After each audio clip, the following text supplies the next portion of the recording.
గౌరవనీయులైన సభాపతి వారికి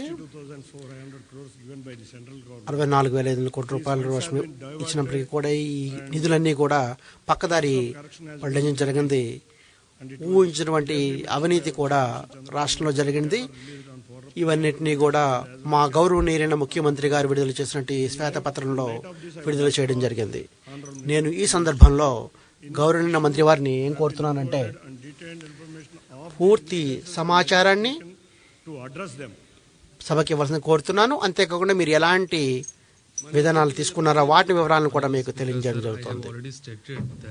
గౌరవనీయ సభాపతి వారికి నేను ఈ విషయానికి పూర్తిగా సమాధానం చెప్పడం జరిగింది. టిఆర్ బాలు గారు.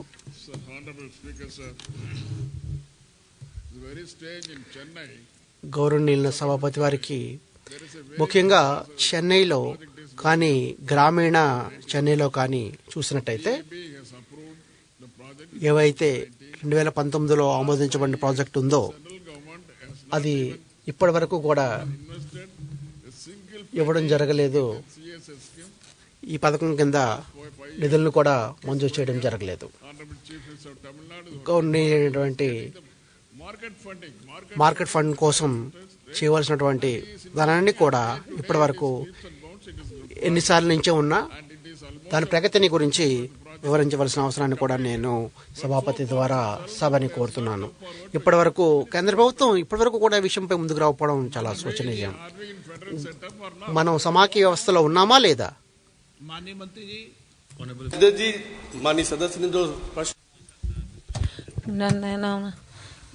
సభ్యులు సంబంధం లేని విషయం ఇది. అది ఆంధ్రప్రదేశ్కి సంబంధించిన విషయం కాదు. ఆయన అడిగిన దాన్ని నేను మళ్ళా విడిగా సమర్పిస్తాను, అందజేస్తాను.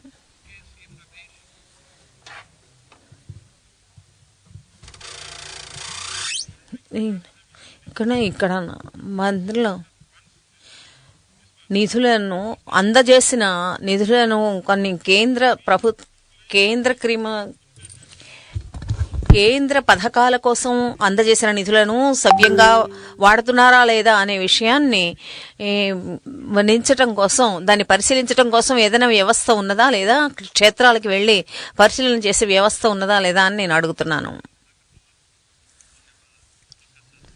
గౌరవనీయ మంత్రి గారికి నేను చెప్పేదంటే, అధ్యక్ష, ఇక్కడ దీనికి సంబంధించి పని అంతా జరుగుతూ ఉన్నది. అది నిధులను ఉపయోగాలను వాళ్ళు చూపించారు.